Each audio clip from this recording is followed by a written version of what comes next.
All right, please be seated. Thank you. Very grateful to be able to be here with you guys today. Confident that what I have to share with you has been given to me by God for you. So if you're in the building or under the sound of my voice, under any way, whether it's broadcast or whatever, that you are in for a treat because God has designed something that you need to hear. And I'm excited to be able to share it with you. I was going to give you a piece of transparent information you don't need. I can't preach with anything in my pockets. I don't know what the problem is with me, but I got a chapstick in there. It's going to drive me nuts. It's got to go away. Okay, good. Now we can talk. It was really good to see you. Today I want to talk about, I'd like to share with you something that I feel like God's put on my heart, and it has to do with His ultimate invitation.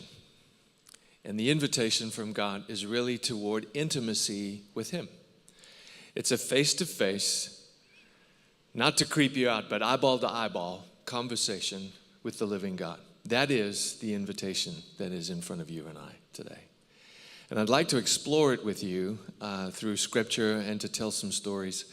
And I'm hoping by the time we're done that you are as convinced as I am that that really is at His heart. But if I start out and I just think about, who I am, who you guys are, what the world looks like. I want to start at the world and then kind of bring it down through the region and then into you. If I think about what I see in the world these days, I see people turning against people. I see nation against nation, tribe against tribe. I'm finding that 1 in every 2 marriages is ending in divorce. 1 in every 5 people who say that they are fully devoted believers, fully devoted Christians of God, 1 in every 5, only 1 in every 5 say that the Bible is the commensurate source of truth. The other 4 out of the 5 believe that there are all kinds of other books that you could use and they're just as valid as the Bible is. 1 in every 3 believe, these are fully devoted Christians, mind you, that all people ultimately pray to the same God no matter which name they use. So there's something about the faith and the space that we live in that seems to be deteriorating, and so that's a little bit discouraging. Then when I think about what's going on in this country, then as I observe things, it seems to me like there's reasonable governmental support that should be there that's also deteriorating. Tribes are fighting with tribes. The haves are opposing the have-nots. And the pace of change and instability is accelerating to a place where everybody feels like they've got to grab hold of something so tight that their knuckles become white because stuff is changing so fast it's hard to keep your breath.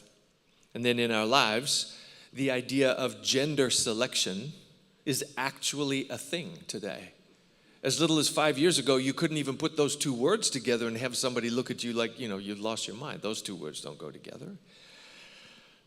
Children are being raised in a digitally native environment where social media is so consuming that the average child spends more time in the digital world than they do outside or at play combined.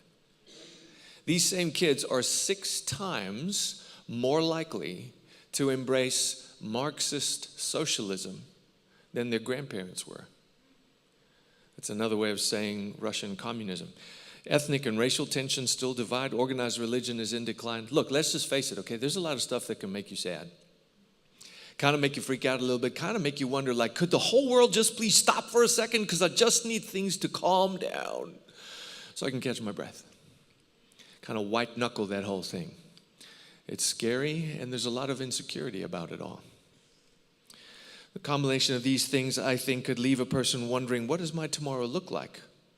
But see, God knew that this was the circumstance we were going to find ourselves in. And in John 16, he said in verse 32 and 33, he said, I'm not alone, this is Jesus speaking, because the Father is with me. And I've told you these things so that you would have peace in me, because here's the deal. In this life, you will have many trials and sorrows. But take heart, because I have overcome the world. Take heart, because I have overcome the world. So now I have a question for you. If that's true, then how should knowing Jesus has overcome the world, how does that give me courage? I think that's a reasonable question to ask. If Jesus has said, take heart, I have overcome the world, how should knowing Him give me courage? How does it help me that Jesus has overcome the world? When I have uncertainty, when I'm worried about my job, how does it help me that Jesus has overcome the world? When I was growing up in high school, I had a buddy, his name was Craig. Craig was a bruiser, man. He was kind of a tough guy. He was from the South in the Johannesburg area. You didn't want to mess with him. And if ever trouble came my way, which I was never responsible for, by the way. If ever trouble came my way, and Craig was around, he would always intervene and the trouble would miraculously go away. I actually never saw how it happened, but one day I was so curious, I went to him afterwards. I said, Craig, what happens when this trouble goes away? He goes, well, it's very simple. I just go have some tea with them, and then they go away. I'm like, okay, well, I don't want to know what kind of tea you guys are drinking, but it's fine with me as long as that keeps happening. So he would intervene, and we were friends, and I was very grateful that we were friends because he would help me with the difficulties of my life. But let me ask you a question. If I knew of Craig, let's say it wasn't 1980, but something more later like now, and there was such a thing as Instagram or Facebook, and let's say that I knew of Craig and I was following him on that social media, would that be enough for him to come to my rescue? Would that be enough to him to be interested in helping me? Let's say I'd read a book all about Craig and I knew quite a bit about him. Would that have been enough for him to step into my life and come to my aid? Let's say I actually knew every chapter of every page of Craig's life, but had never actually had a conversation with him. Would that have been enough, without having relationship, for him to want to stand in the gap to help me? What would actually have to happen in order for him to be interested enough in coming to my rescue? Okay, I've got another analogy for you. Let's say you've been courting your spouse or your spouse-to-be, your potential husband, your potential bride, and they're handsome or they're beautiful, and now it's finally coming to the place where, potentially marriage is on the table. And she's friendly, and she's outgoing, and she's bright-eyed and winsome. And despite how much you love her and want to be with her, you've chosen to wait to be intimate together until your wedding day. And finally, the wedding day arrives, and as a wedding gift to you, the mother of the bride hands you a book. And this book is something she's been writing about her daughter to help you get to know her better.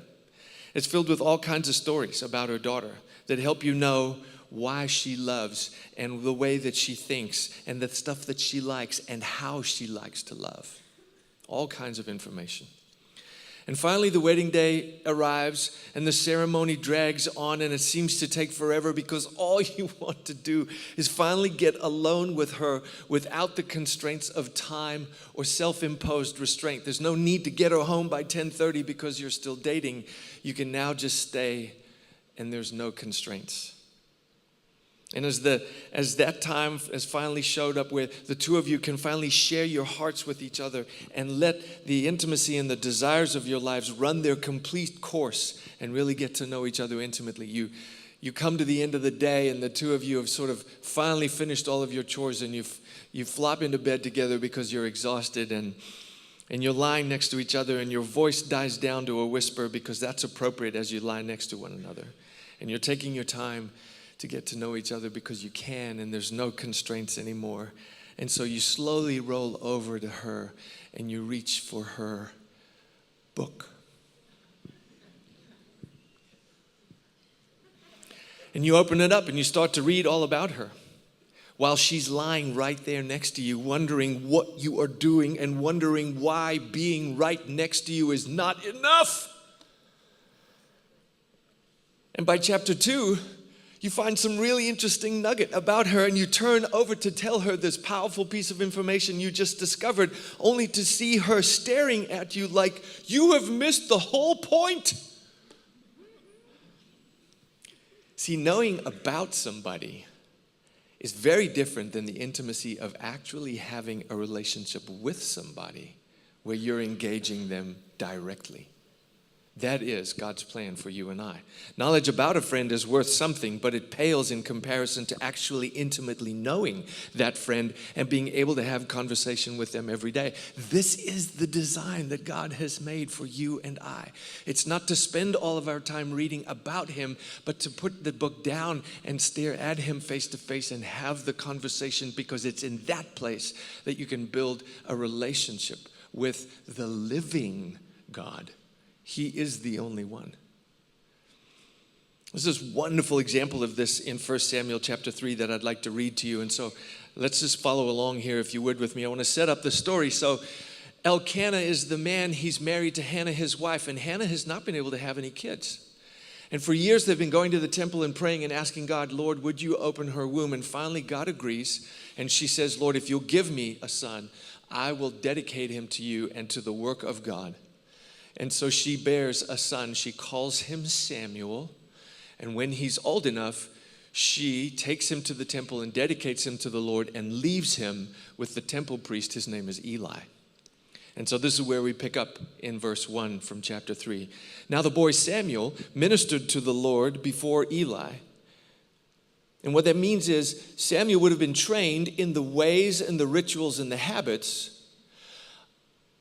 of the temple work in that day. He would have read all about God. He would have learned the first 5 books of the Bible, Genesis, Exodus, Leviticus, Numbers, and Deuteronomy. He would have learned all about this powerful God. He would have heard all about the God that split the sea and helped people escape. He would have known about how fantastic and powerful he was. And he would have also learned the rituals that would have been done in the church of that day, the things that they did to serve God, much like Kath and Mark do today. And so he would have been there serving the Lord and serving the senior leader of the church or the temple at the time. That guy's name was Eli. And the word of the Lord was rare in those days, and there was no widespread revelation. That means 2 things. One, the word of the Lord was rare in those days. That means that God was not speaking that much in those days. But it also says that, and there was no widespread revelation. What that means is that there were the learned men of the day, from the books and the writing that was already written, they weren't getting a lot of new information. They weren't getting a lot of revelation. And so it came to pass, while Eli was lying down and in his place, and when his eyes had begun to grow dim, because he could not see, and before the lamp of the God went out in the tabernacle of the Lord, where the ark of God was, and while Samuel was lying down, that the Lord called, and Samuel answered. He said, "Here I am." And so he ran to Eli and said, "Here I am, for you called me." See, Samuel heard a voice. And if the voice sounded like his mother, he would have known what that voice sounded like, and he would have looked for his mom, but that's not the voice he heard.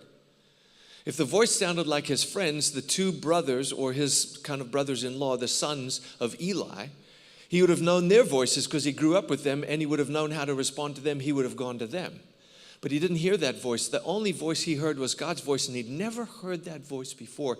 The only way he could respond to it was because he had heard authority. And so he went to the only authority he knew, which was Eli. So he runs to Eli. He says, "Here I am, for you called me." And Eli said, "I didn't call you. Go lie down."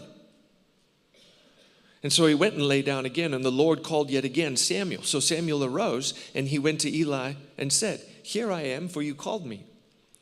And he answered, notice Eli's response is different now. He said, I didn't call you, my son. Go lie down again. And then verse 7, now Samuel did not yet know the Lord, nor was the word of the Lord yet revealed to him. Powerful, powerful statement. First statement says he didn't know the Lord, meaning there was no relationship. He knew about God, but he didn't have a face-to-face relationship with God. He did not know the Lord. And for that reason, because relationship was missing, there was no revelation. See, Samuel had tons of information because he'd been learning for years to learn how to serve in the temple. And information stays information until you have a relationship to apply it to. And then it becomes revelation. Then it becomes meaningful to you and it becomes meaningful to me. In your own personal life, you will be stuck with information about God until you turn and start talking to him, and then it will become revelation with God in your life and in mine. Very powerful passage right there. So, just to pick up verse Samuel. Now Samuel did not yet know the Lord, nor was the word of the Lord, no revelation, revealed to him. And so the Lord called Samuel again a third time. And so he arose and he went to Eli. And you can hear Samuel getting a little bit frustrated. Eli, here I am, for you did call me. I'm not going crazy. And then Eli perceived that the Lord had called the boy. And so Eli said to Samuel, Go lie down again. And if it shall be that he calls you, you must say, Speak, Lord, for your servant hears. And so Samuel went and he lay down in his place. And the Lord came and stood and called as at other times. See, this is so cool. Because as soon as God is aware that Samuel knows it's God speaking, Samuel now knows he's having a relationship with the living God. And by the way, just think about this. He's a boy at this age, right? All he's done is read about these miraculously powerful things that the maker of the universe has done. And as a boy, he's now been told, go lie down again, and like the God of the universe is going to talk to you. You think he's getting any sleep? Not on your life, pal. He's lying there freaking out. Does this hurt? Like, I don't know. I've never done this before. What does it feel like? What does it look like? So he's freaking out. And God knows that he's ready. God knows that he knows he's having a conversation with God. He changes his tone. He changes the way he approaches. First time it's, hey, Samuel. He's trying to get his attention. This is me, I'm talking. Can you listen? Can you hear? And then as soon as he knows that it's God, he goes, Samuel, Samuel. He calls him twice. That's an indication of longing. The longing of God for a relationship. And he's expressing it even in the way that he says it. Samuel. It's invitational. He's calling him. And Samuel responds the way he was told. He says, Speak, Lord, for your servant hears. And then the Lord says to Samuel, Behold, I'm going to do something in Israel at which the ears of everyone who hears will tingle. See, it's not enough that for God that Samuel should know about God, because he did that all the years of his life growing up. He learned about God. What God wants is for Samuel and him to have an intimate relationship, and he persisted until he knew that Samuel knew that God was speaking. One where the two of them are speaking with each other, not just where he reads about God. I think the other thing that God does in this moment is he makes it clear that he is the Lord, and when he knows that Samuel is able to hear, he comes gently. The other thing that's fascinating to me is that the rituals that Samuel would have learned in the service of the ministry in that temple, in the process of the work that he would do on an average week, there would have been a moment in which he would have gone through a ritual which is designed to allow the priest to hear from God. God chose not to speak in that moment. What he chose to do is wait until Samuel was at rest, lying down, having finished the work of the day. And by doing that, what he was saying to Samuel is, when you interact with me, it is not going to be work. We are going to do relationship, not transaction. And so he came to him when he was relaxing. He came to him while his feet were up. He came to him when he wasn't anticipating it, because he wanted to establish that this is relationship I'm trying to establish with you, not transaction. I think that's so powerful. So, how do we get to the same intimacy with God that Samuel was able to display for us in 1 Samuel chapter 3? Well, it's very simple. There's three things. It starts with hearing, then you go to believing, and then the last thing is you got to do what he said. You got to obey. It's just three very simple things. Hear, believe, and obey. HBO. Hear, believe, and obey. It's not that goofy television program or channel. Just hear, believe, and obey. So let's talk about hearing. The thing about hearing is it comes after listening. You listen first in order to be able to hear. I could listen all day and not hear anything. Listening is only what I can do. What's so cool, though, is that what Eli told Samuel is, when you talk to God, tell him, Speak, Lord, your servant hears. He's confirming to God that the message God's trying to get to him is being received. It's an important idea. So listening is how you start. Secondly, the way you hear is you hear by becoming familiar with his voice. And the way to do that for you and I is we read his word or we pray. We get used to what God's voice sounds like. That's how we get closer to hearing. And then third idea for hearing is that we practice hearing in relationship. And I want to set some expectations for you about your ability to hear. When a newborn child is born, on day one, can you have a sophisticated conversation with that newborn? No, that thing is just a pooping, eating machine. That's all. They become wonderful later, but at first they're a lot of work. At the end of year one, the child, when you speak to the child, they go, I think I recognize something I know. Okay, I got this voice right here that I know, and they orient towards you, but they still can't communicate. It takes a whole year to get to that point. And it's only years beyond that before you can actually have a conversation. And what's happening all during that time is parents are engaging in speaking to the child. That's what's happening with God and you. He is engaging in speaking with you all that time. And for you to come to him is just a matter of getting to know his voice, starting to go, oh, wait, I've heard that. Where's that? Okay. I don't even know what this means right now. I just know there's something between you and me, and so I'm going to stay here for a second. And then it's year 2, and then it's year 3, and then it's year 5. And slowly you develop to understand his language because he speaks to you the way you hear. That's what he did with Samuel. That's how we get to hearing. Don't fret about it taking a minute. It takes a minute, even for us as youngsters. And the next step is believing.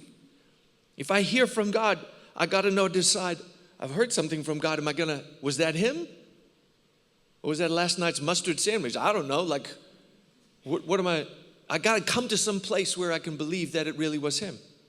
And to be able to say, I believe, I have to have faith.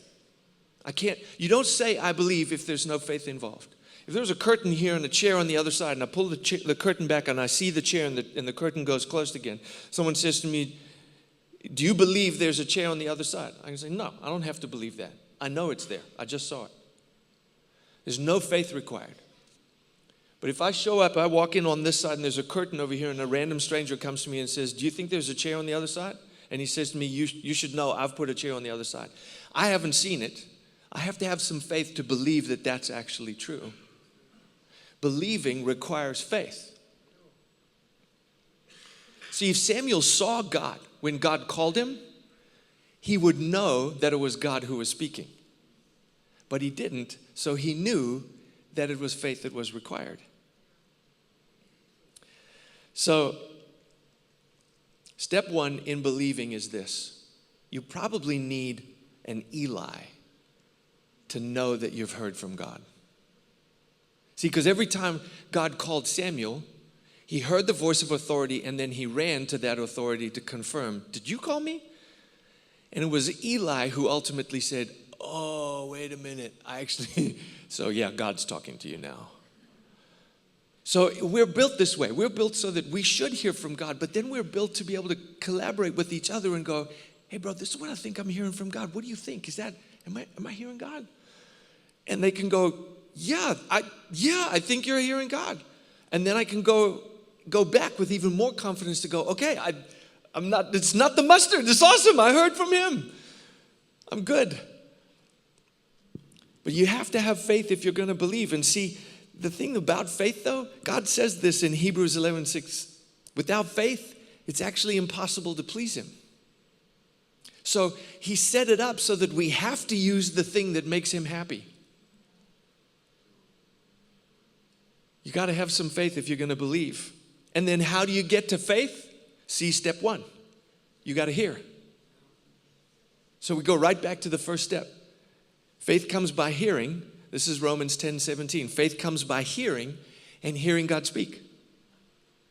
Not so much reading. Reading's going to help you because you'll get to know what the voice sounds like. But faith comes when you hear him for the first time.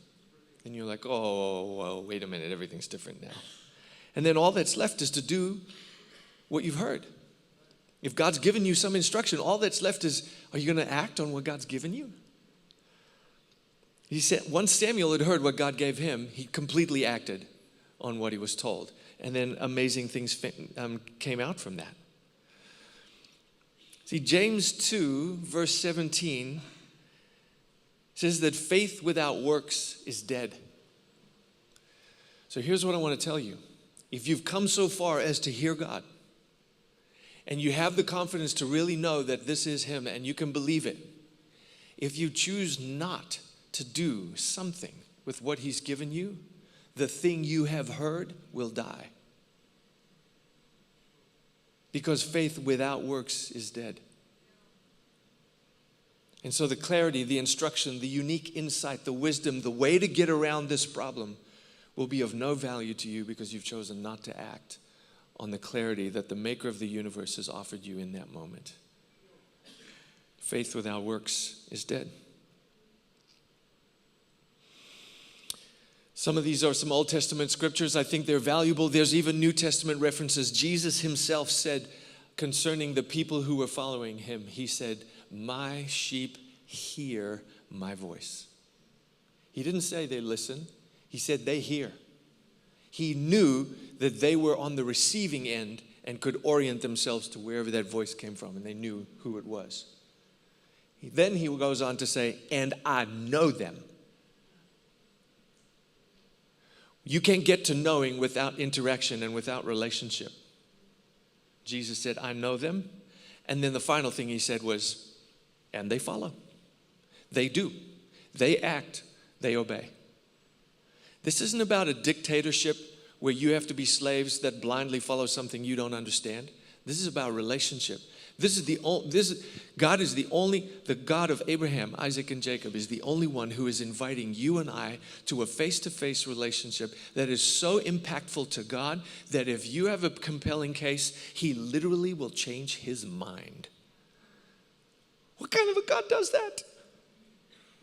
I'm telling you, we're serving the strongest God there is. So I want to end with this story. Yikes. Almost lost my chapstick. So I was at a meeting in the Dallas area and I knew I needed to get back to the office and was around lunchtime. And so I pulled into this place. It's called Schlotzky's. It's a crazy kind of Polish sandwich place. It's actually pretty good. It may not sound like it, but it is. And the place was pretty busy and there was a line in the drive-thru. And you know what? I'm about to give you some inside information. I'm going to give you a hack, a life tip. You know when the drive-thru line is long, if you drive in and walk in and get your sandwich and leave, you can get there faster than if you sit in the line? I never knew that.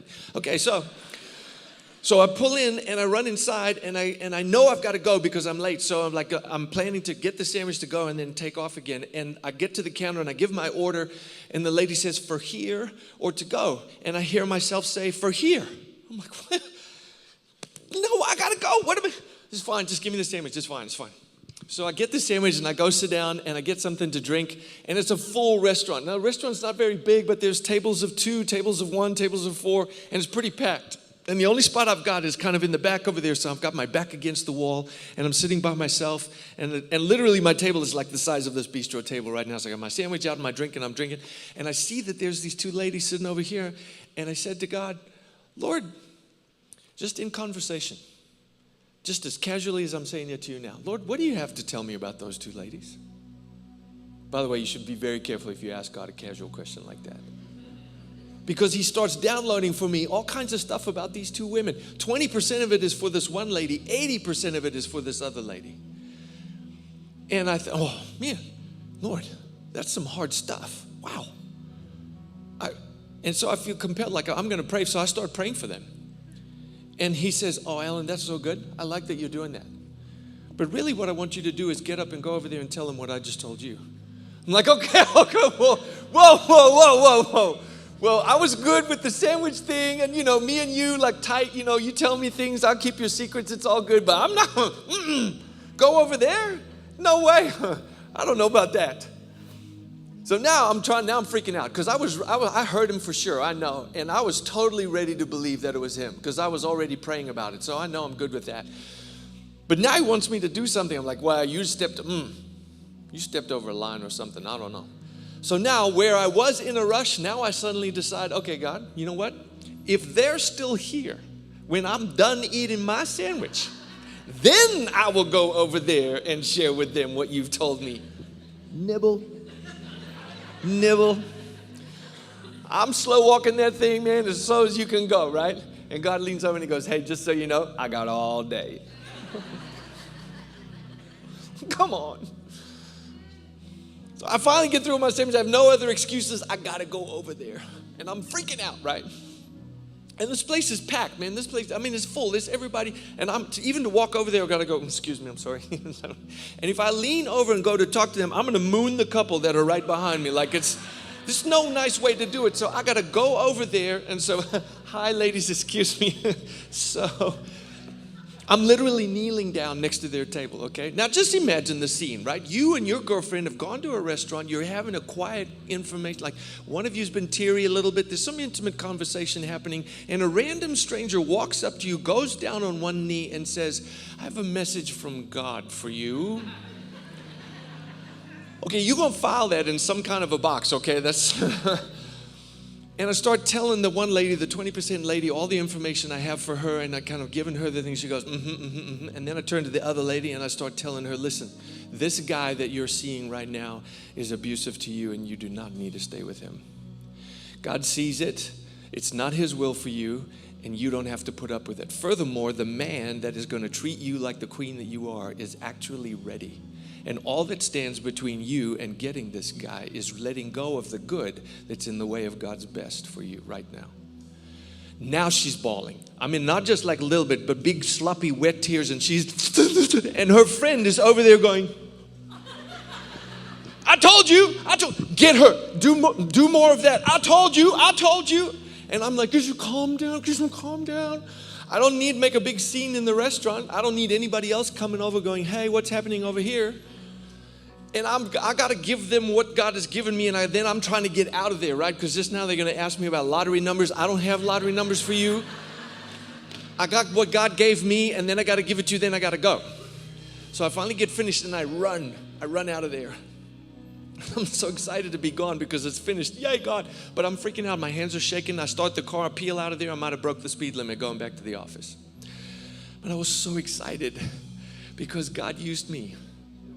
I heard his voice. I came to a point where I could just believe that it was him. And then he pushed my buttons and he made me do something with what he gave me. And can you imagine what their lives are going to be like from this point forward? A random stranger intervenes in your life, reads your mail, and tells you how much God loves you. Do you think that makes a difference? Oh my gosh. That is the quality of intimate relationship that God is wanting to have with you and I. That is the invitation. That is the invitation. So I know I'm a visitor here and I'm going to do something a little bit different than the way that we usually do it. What I want to do is see if God is talking to you right now. Because I believe that he is. I believe that right now he's possibly stirring something in your heart. The way that God speaks is he wants to talk to you much more about who you are than what you're going to do. He's so much more interested in the quality and character of who you're becoming than what the right next step is. He'll give you that answer too, but it's small fry compared to him being in relationship with you. And so if he is speaking with you, I wonder if we could turn one full turn of hear, believe, and obey right here, right now. If you can come to a place where you really do believe that it's God who's speaking, and maybe the way that you feel that is just this nervousness inside, like a little bit of anxiety, a little fluttering, like, God, is that you? Could that you? Or you may be talking to me right now. I want to offer you the opportunity to get to obey this thing that's right on you right now, because it'll build faith and strength in you if we can do this right in this moment. So I wonder if I could ask the prayer team to just come up right now. Because what I want to invite you to do is actually get up. Let's stand up, please, if you would. Stand up with me right now. And if God is talking with you, would you come down and pray with one of the members of the prayer team?